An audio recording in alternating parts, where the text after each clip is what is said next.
भगवत गीता के अध्याय 4 श्लोक 7 में लिखा है, यदा यदा हि धर्मस्य ग्लानिर्भवति भारत अभ्युत्थानम् अधर्मस्य तदात्मानं सृजाम्यहम् परित्राणाय साधूनां विनाशाय च दुष्कृतां धर्म संस्थापनार्थाय संभवामि युगे युगे।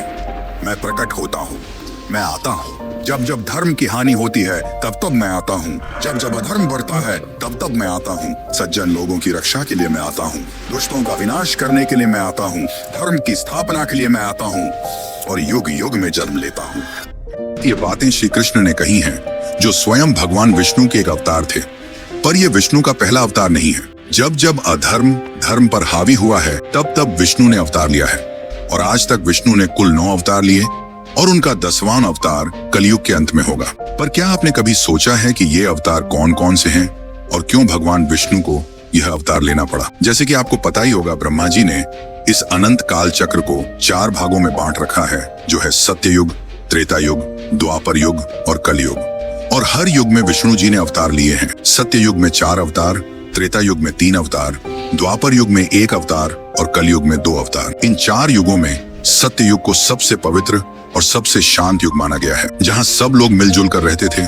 छल कपट, अधर्म, अन्याय जैसे लोग नहीं थे। पर फिर क्यों भगवान विष्णु को सत्य युग में 4 अवतार लेने पड़े?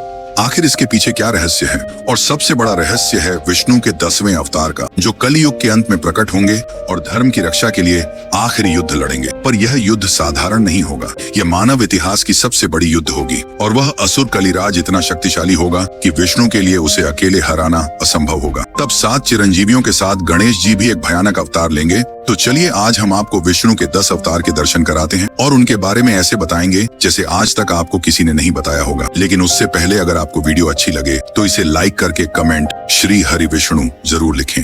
बहुत समय पहले हैग्रीव नामक एक दैत्य ने 4 वेद छीनकर समुद्र की गहराइयों में छिपा दिया। वेदों के बिना संसार अंधकारमय होने लगा और उसी समय महाप्रलय का समय भी निकट आ गया। पूरी पृथ्वी जल में डूबने वाली थी। ऐसे संकट की घड़ी में भगवान ने सृष्टि को सुरक्षित रखने और ज्ञान की रक्षा के लिए मत्स्य रूप धारण किया। इसी बीच सत्य युग के एक धर्मनिष्ठ आर्षि वैवस्वत मनु नदी के तट पर स्नान करने पहुंचे। तभी उनके करों में एक नन्ही सी मछली आ गिरी। मछली बोली, हे महात्मा, कृपा कर मेरी रक्षा कीजिए, बड़ी मछलियां मुझे खाएंगी।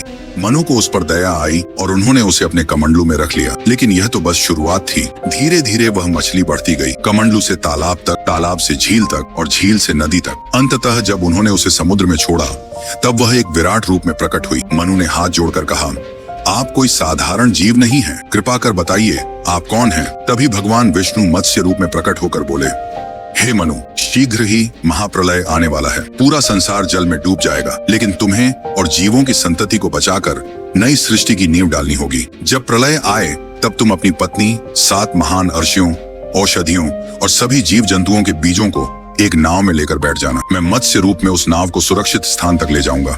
जब प्रलय का समय आया तो मनु अपनी नाव में बैठकर उस भयंकर समुद्र में डगमगाने लगे। तभी भगवान विष्णु मत्स्य अवतार में प्रकट हुए और उन्होंने नाव को खींचते हुए उसे सुरक्षित स्थान यानी कि हिमालय के शिखरों तक पहुंचा दिया। प्रलय के उस अंधकार में तत्पश्चात उन्होंने हैग्रीव दैत्य का वध कर 4 वेदों को पुनः देवताओं को लौटा दिया। इस प्रकार ज्ञान की ज्योति फिर से प्रकट हुई और जीवन का बीज बचा रहा। एक समय की बात है, ऋषि दुर्वासा ने देवराज इंद्र को एक माला भेंट की, जिसे इंद्र ने अपने हाथी ऐरावत के गले में डाल दिया। हाथी ने उस माला को पैरों तले रौंद दिया। यह देखकर दुर्वासा अत्यंत क्रोधित हो उठे और उन्होंने देवताओं को श्राप दिया कि उनकी समस्त शक्तियां क्षीण हो जाएंगी। श्राप के प्रभाव से देवता निर्बल हो गए। उधर दानवों ने इस अवसर का लाभ उठाकर उन पर आक्रमण कर दिया। देवता हारने लगे और घबराकर भगवान विष्णु की शरण में पहुंचे। भगवान मुस्कुराए और बोले, शक्ति पुनः प्राप्त करने का एक ही मार्ग है, समुद्र मंथन। क्षीर सागर का मंथन करने पर अमृत प्रकट होगा। वही अमृत तुम्हें अमृतत्व और बल प्रदान करेगा। तुम्हें दानवों को भी साथ लेना होगा, उनके बिना यह संभव नहीं है।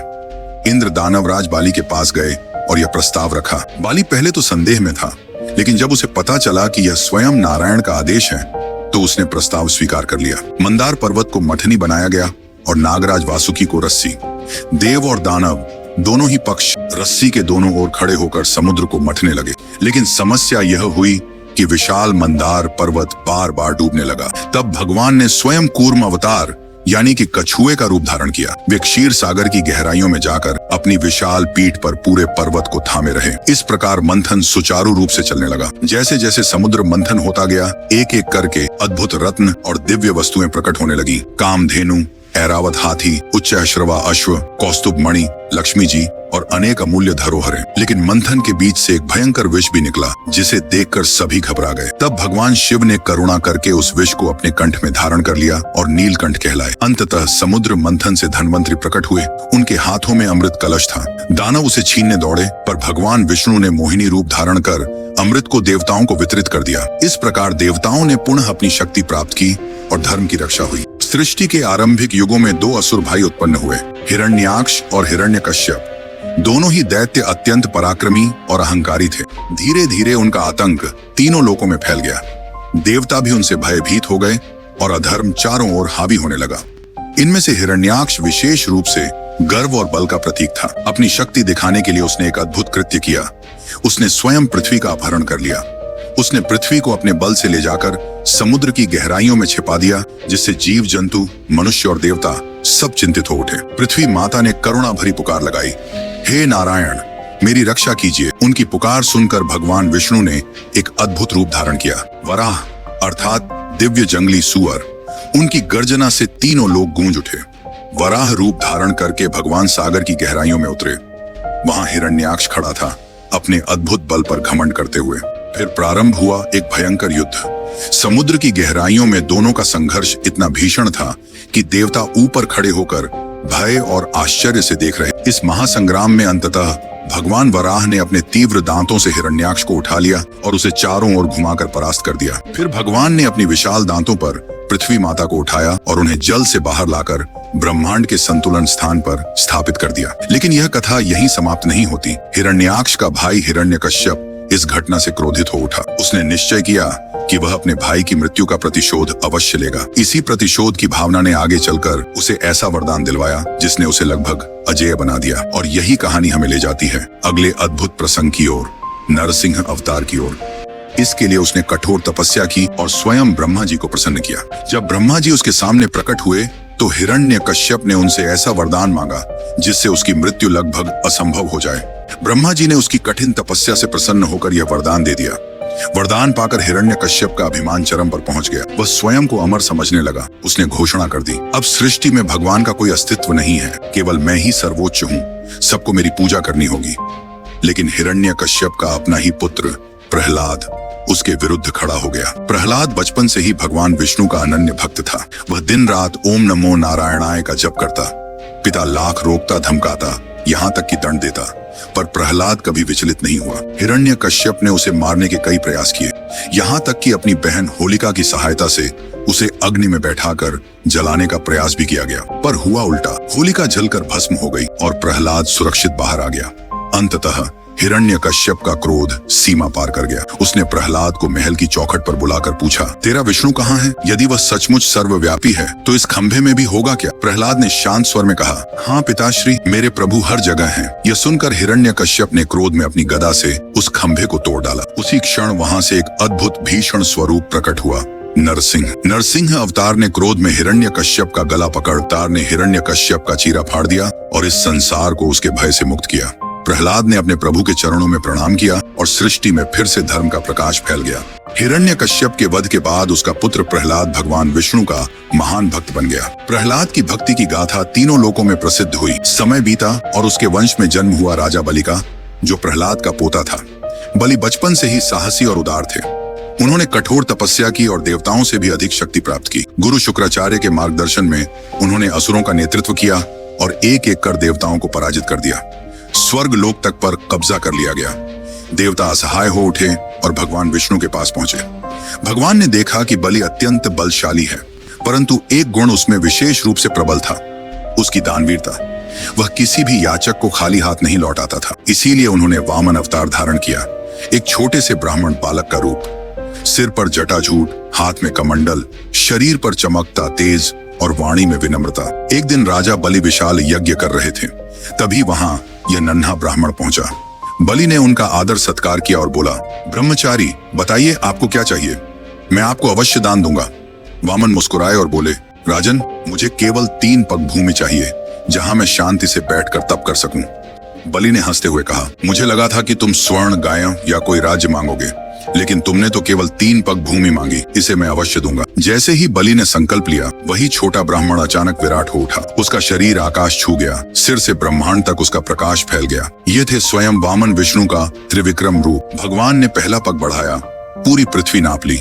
दूसरा पग बढ़ाया, पूरा आकाश माप लिया। अब तीसरे पग के लिए स्थान नहीं बचा। भगवान ने बलि की ओर देखा। बलि ने मुस्कुराकर अपना सिर झुका दिया और कहा, प्रभु, तीसरा पग आप मेरे मस्तक पर रख दीजिए। भगवान ने ऐसा ही किया और बलि को पाताल लोक भेज दिया। परंतु उनकी दानवीरता और सत्यनिष्ठा से प्रसन्न होकर विष्णु ने उन्हें आशीर्वाद दिया, राजन, तुम पाताल लोक में भी राजा बनोगे और मैं स्वयं तुम्हारे द्वार पर सदैव पहरा दूंगा। सत्य युग और त्रेता युग के संधिकाल में जब अधर्म बढ़ने लगा, तब भगवान विष्णु ने अपना छठा अवतार लिया, परशुराम। उनका जन्म ऋषि जमदग्नि और माता रेणुका के घर हुआ।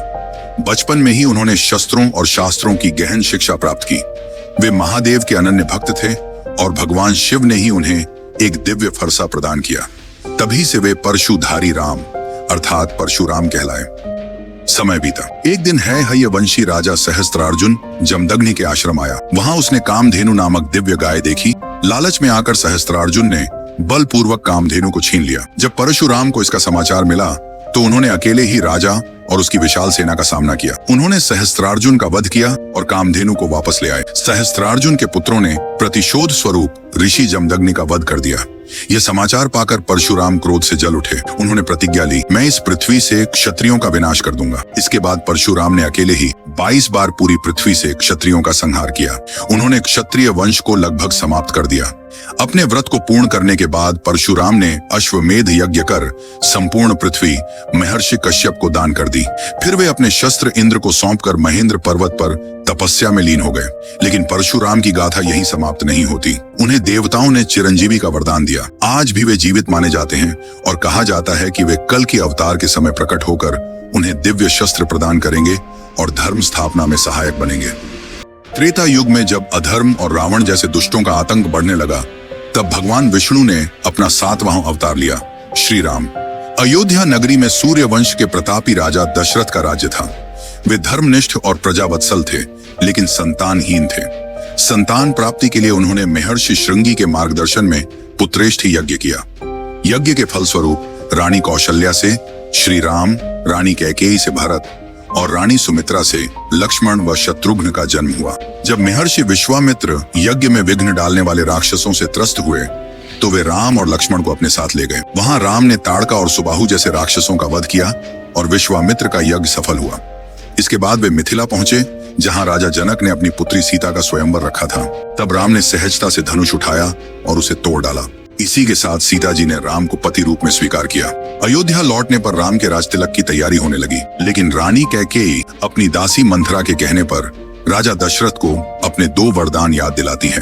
राम को 14 वर्षों का वनवास और भरत को अयोध्या का राज सिंहासन। राजा दशरथ विवश होकर यह वचन निभाने को बाध्य हुए। राम ने बिना किसी विरोध के पिता की आज्ञा स्वीकार की और सीता तथा लक्ष्मण के साथ वन की ओर प्रस्थान किया। वनवास के दौरान अनेक घटनाएं हुई। शूर्पणखा का प्रसंग, खरदूषण का वध और अंततः राक्षसों के राजा रावण द्वारा सीता हरण। रावण ने सीता को लंका ले जाकर अशोक वाटिका में बंदी बना लिया। सीता की खोज में राम और लक्ष्मण की मुलाकात हनुमान, सुग्रीव और वानर सेना से हुई। इसके बाद समुद्र पर सेतु का निर्माण हुआ और राम अपनी वानर सेना सहित लंका पहुंचे। वहां भीषण युद्ध हुआ। रावण के वीर पुत्र मेघनाद और भाई कुंभकर्ण का वध हुआ। अंततः स्वयं रावण का भी श्री राम ने वध किया और सीता जी को मुक्त कराया। विजय के बाद राम अयोध्या लौटे। पूरे नगर में दीप प्रज्वलित कर उनका स्वागत हुआ। उसी दिन से दीपावली का पर्व मनाया जाता है। अयोध्या में राम राज्य की स्थापना हुई, जहां धर्म, न्याय और समृद्धि का वास था। लेकिन कथा यहीं समाप्त नहीं होती। प्रजा की शंका और आलोचना के कारण राम ने सीता जी को वन भेज दिया। वहां वाल्मीकि आश्रम में लव और कुश का जन्म हुआ। अंत में जब सीता ने पुनः अग्नि परीक्षा देने से इनकार कर दिया, तो वे धरती माता की गोद में समा गईं। राम ने अपना राजकाज अपने पुत्रों को सौंपकर सरयू नदी के तट पर जल में प्रवेश कर शरीर त्याग दिया और पुनः विष्णु स्वरूप में वापस लौट गए। द्वापर युग में जब अधर्म का बोलबाला बढ़ने लगा और आतंक चरम पर था, तब भगवान विष्णु ने अपना 8वां अवतार लिया, श्री कृष्ण। मथुरा नगरी का राजा था अत्याचारी कंस। एक दिन जब कंस अपनी बहन देवकी का विवाह वसुदेव से करा रहा था, तभी आकाशवाणी हुई, कंस, तुम्हारा संहार देवकी का 8वां पुत्र करेगा। यह सुनते ही कंस क्रोधित हो उठा और देवकी वसुदेव को कारागार में बंद कर दिया। देवकी की हर संतान का जन्म होते ही कंस उसे मार डालता। इस तरह 7 शिशुओं की हत्या कर दी गई। अंततः जब 8वां पुत्र जन्मा, वही थे स्वयं नारायण श्री कृष्ण। उनका जन्म भाद्रपद मास की कृष्ण अष्टमी की आधी रात को हुआ। कारागार में चमत्कार हुआ, सैनिक सो गए, पहरेदार बेहोश हो गए और कारागार के द्वार खुल गए। वसुदेव ने शिशु कृष्ण को टोकरी में रखकर यमुना नदी पार की। मार्ग में शेषनाग अपनी फन फैलाकर शिशु की रक्षा करते रहे। वसुदेव ने बालक को गोकुल पहुंचाया और नंद बाबा यशोदा की गोद में सौंप दिया। इस प्रकार कृष्ण का पालन पोषण गोकुल में हुआ। उन्होंने अनेक असुरों का वध भी किया, पूतना, शकटासुर, तृणावर्त, बकासुर, अघासुर आदि। जब यमुना में कालिया नाग ने आतंक मचाया, तब कृष्ण ने उसके फनों पर नृत्य कर उसे वश में किया और यमुना को विषमुक्त कराया। बरसाने की राधा उनकी प्राणप्रिया थी। राधा और कृष्ण का प्रेम केवल सांसारिक नहीं, बल्कि आत्मा और परमात्मा के मिलन का प्रतीक है। कृष्ण बड़े हुए और मथुरा लौटकर कंस का वध किया। इस प्रकार देवकी वसुदेव को मुक्त कराया और मथुरा की प्रजा को आतंक से बचाया। इसके बाद कृष्ण ने द्वारका नगरी बसाई और यदुवंश का विस्तार किया। द्वापर युग का सबसे बड़ा प्रसंग था महाभारत। इसमें कृष्ण ने पांडवों का साथ दिया और अर्जुन के सारथी बने। युद्ध भूमि में जब अर्जुन धर्म संकट में पड़े, तब कृष्ण ने उन्हें गीता का उपदेश दिया। जीवन, धर्म, आत्मा और कर्तव्य का वह ज्ञान जो आज भी मानवता के लिए मार्गदर्शक है। महाभारत युद्ध में पांडवों की विजय हुई और अधर्म पर धर्म की स्थापना हुई। युद्ध के बाद धीरे धीरे यदुवंश में भी कलह बढ़ने लगा। गांधारी के श्राप के कारण यदुवंश नष्ट हुआ। अंततः कृष्ण वन में पीपल के वृक्ष के नीचे विश्राम कर रहे थे। तभी एक शिकारी ने उन्हें हिरण समझकर उनके पैर में बाण मार दिया। कृष्ण मुस्कुराए और उसे अभयदान दिया। यही उनका अंत था और इसी के साथ द्वापर युग समाप्त होकर कलयुग का आरंभ हुआ। द्वापर युग के अंत और कलयुग की शुरुआत में जब पृथ्वी पर हिंसा, बलि प्रथा और अंधविश्वास बढ़ने लगे, तब भगवान विष्णु ने मानव रूप में अवतार लिया, जिसे हम गौतम बुद्ध के नाम से जानते हैं।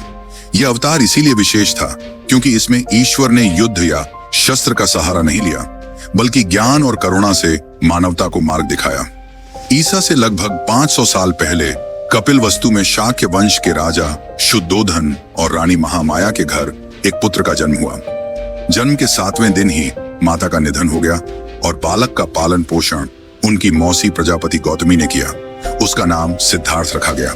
सिद्धार्थ बचपन से ही करुणामय और संवेदनशील थे। एक दिन जब सिद्धार्थ नगर भ्रमण को निकले, तो उन्होंने ऐसे दृश्य देखे जिन्होंने उनके जीवन की दिशा ही बदल दी। उन्होंने एक वृद्ध, एक रोगी और एक शव देखा। फिर उन्होंने एक सन्यासी को देखा जो त्याग और शांति के मार्ग पर था। उसी क्षण उन्होंने समझ लिया कि जीवन का सत्य भोग विलास में नहीं, बल्कि त्याग और साधना में छिपा है। उनका हृदय विचलित हो उठा। उन्होंने निर्णय लिया कि वे इस संसार के मोह माया से ऊपर उठकर सत्य की खोज करेंगे। मात्र 29 वर्ष की आयु में उन्होंने राजमहल, पत्नी यशोधरा और पुत्र राहुल को छोड़ दिया और संन्यास मार्ग पर निकल पड़े। वर्षों तक उन्होंने कठोर तपस्या की, अनेक गुरुओं से शिक्षा ली, लेकिन उन्हें शांति नहीं मिली। अंततः वे बोधगया पहुंचे और वहां एक पीपल के वृक्ष के नीचे ध्यानस्थ हो गए। कई दिनों तक गहन साधना के बाद वैशाख पूर्णिमा की रात को उन्हें ज्ञान की प्राप्ति हुई। उसी क्षण सिद्धार्थ बुद्ध बन गए, अर्थात वह जिसने सत्य को जान लिया। ज्ञान प्राप्त करने के बाद उन्होंने लोगों को मध्यम मार्ग अपनाने की शिक्षा दी, जिसमें न तो अत्यधिक भोग था और न कठोर तपस्या। उन्होंने 4 आर्य सत्यों और अष्टांगिक मार्ग का उपदेश दिया और करुणा तथा अहिंसा को जीवन का आधार बताया। बुद्ध ने पहला उपदेश सारनाथ में दिया, जिसे धर्म चक्र प्रवर्तन कहा गया। उनके उपदेशों ने लाखों लोगों का मार्गदर्शन किया और बौद्ध धर्म का जन्म हुआ। अंततः 80 वर्ष की आयु में कुशीनगर में उन्होंने महापरिनिर्वाण प्राप्त किया। कलयुग की शुरुआत के साथ ही धर्म क्षीण होने लगा और अधर्म ने चारों ओर अपने पैर पसार दिए। समय के साथ झूठ, लोभ, पाप और हिंसा जीवन का हिस्सा बनते गए। शास्त्रों में वर्णन है कि कलयुग के अंतिम चरण में स्थिति इतनी भयानक हो जाएगी, धर्म केवल नाम मात्र का रह जाएगा और अधर्म ही शासन करेगा। तब स्वयं भगवान विष्णु अपने अंतिम अवतार के रूप में प्रकट होंगे। ये होगा कल की अवतार। पुराणों में वर्णन है कि उत्तर प्रदेश के संभल नामक स्थान पर विष्णु यश नामक एक ब्राह्मण के घर एक पुत्र का जन्म होगा। वही पुत्र आगे चलकर कल की कहलाएगा। कल की घोड़े की तरह तीव्रगामी होंगे और उनके पास देवदत्त नाम का एक सफेद अश्व होगा। उनके हाथों में एक दिव्य चमचमाती तलवार होगी, जिसकी तेज से अधर्म कांप उठेगा। कल्कि का उद्देश्य होगा अधर्म और अत्याचार का अंत करना और एक नए युग की स्थापना करेंगे। शास्त्र कहते हैं कि कल्कि ही इस कलयुग का अंत कर फिर से सत्य युग का आरंभ करेंगे।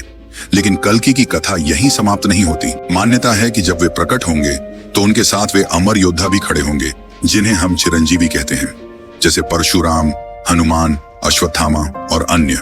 कहा जाता है कि परशुराम स्वयं कल्कि को शस्त्र प्रदान करेंगे और उन्हें धर्म युद्ध के लिए तैयार करेंगे।